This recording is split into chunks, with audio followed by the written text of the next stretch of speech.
So hey everyone and welcome back to another very important video session from your own channel NEET UG in 10. My name is Vipin Kumar Sharma and I am your biology mentor. So in this particular video we are going to talk about the factors affecting the activity of an enzyme.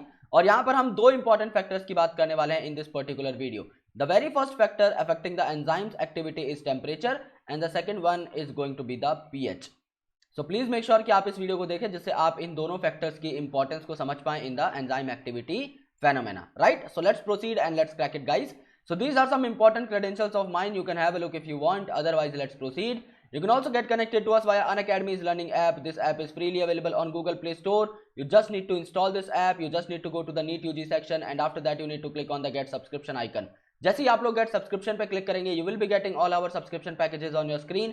I recommend you guys कि आप लोग 1 साल या 2 साल का subscription pack opt करें because ये आपको कंपैरेटिवली सस्ते पड़ते हैं एंड आप इन्हें पास ऑन भी कर सकते हैं. समझ लीजिए आपने 1 महीने का एक सब्सक्रिप्शन पैक लिया, विपिन नाम का कोड अप्लाई किया, 10% आपको डिस्काउंट मिला तो भी आपको 5,400 रुपए पर मंथ पे करने पड़ सकते हैं. लेकिन इसी के कॉन्ट्रास्ट में अगर आप 2 साल का एक पैक लेंगे, सेम विपिन नाम का कोड अप्लाई करेंगे तो आपको सिर्फ 1300 रुपीज पर मंथ पे करने पड़ेंगे, यानी कि आपकी मंथली कॉस्ट जो है वो 5 गुना कम हो गई. इसके साथ साथ अगर आप विपिन नाम का कोड यूज करते हैं, 1 या 2 साल का सब्सक्रिप्शन लेते हैं और स्क्रीनशॉट अगर आप मेरे सोशल मीडिया हैंडल्स पर भेज देते हैं जो कि मैं आपको लास्ट स्लाइड में दिखा दूंगा, तो इससे आपको क्या बेनिफिट मिलेंगे. इससे आपको मेरा 1 साल का मेंटोरशिप पैक मिल जाएगा.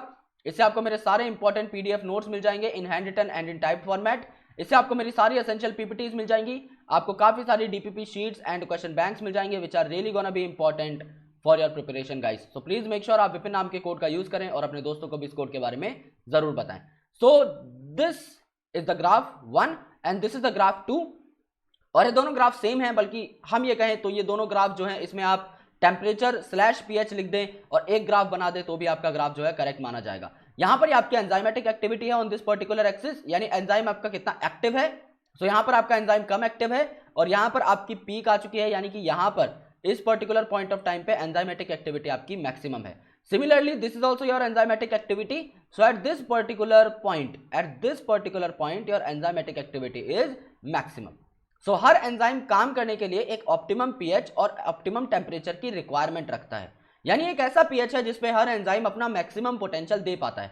समझ लीजिए आपके स्टमक के अंदर कोई एंजाइम बन रहा है which is a digestive enzyme let's say, तो आपके स्टमक के अंदर HCl होता है, यानी जो आपका डाइजेस्टिव एंजाइम है उसे ये हैबिट होनी चाहिए कि वो एक्टिवेट हो सके इन लोअर pH, यानी अगर वो लोअर pH पे काम करे तो वो बेहतर तरीके से काम कर पाए, यानी आपकी हाईली एसिडिक कंडीशन में. कुछ ऐसे एंजाइम्स होते हैं जो कि अल्कलाइन कंडीशन में पाए जाते हैं. सो वो आपके क्या करते हैं, वो हायर pH या अल्कलाइन कंडीशन में आपका बेहतर रिजल्ट शो करते हैं, और अगर आप उन्हें एसिडिक कंडीशंस में ले आओगे तो वो बेहतर रिजल्ट शो नहीं कर पाएंगे. क्यों?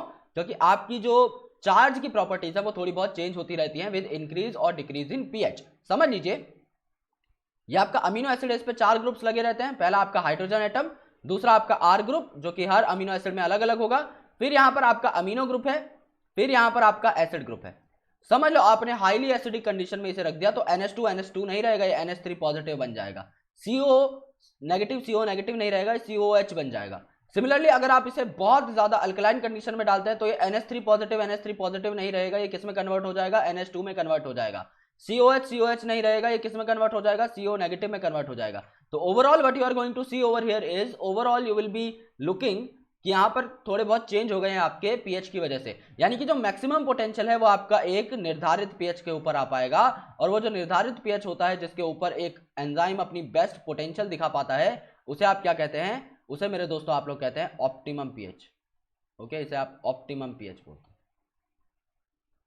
ओके, इससे अगर आप pH को कम करोगे तो भी आपका गड़बड़ हो जाएगा एंजाइमेटिक स्ट्रक्चर, यानी प्रोटीन या फिर अमीनो एसिड के स्ट्रक्चर में. इससे आप ज्यादा pH करोगे तो भी इसके स्ट्रक्चर में गड़बड़ हो जाएगी, तो ये अपने मेन जो कैरेक्टरिस्टिक्स है वो नहीं दिखा पाएगा. सिमिलरली आपका टेम्परेचर, एक पर्टिकुलर टेम्परेचर पे, समझ लो आपकी बॉडी टेम्परेचर है 37 डिग्री सेल्सियस, उसके ऊपर जो है आपका एंजाइम बहुत बेहतर तरीके से काम करेगा.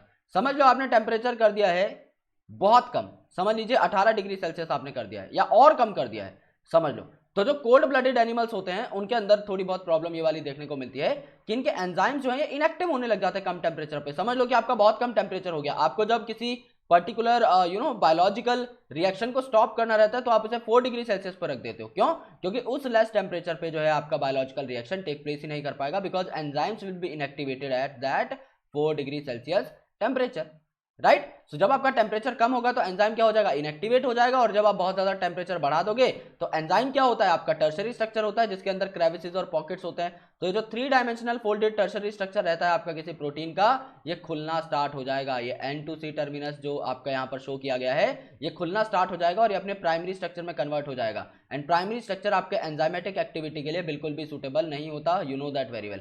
इसका फोल्डेड स्टेट में होना जरूरी है जहां पर क्रेविस और पॉकेट बन सके जिसपे आपका सबस्ट्रेट आकर बाइंड कर सके।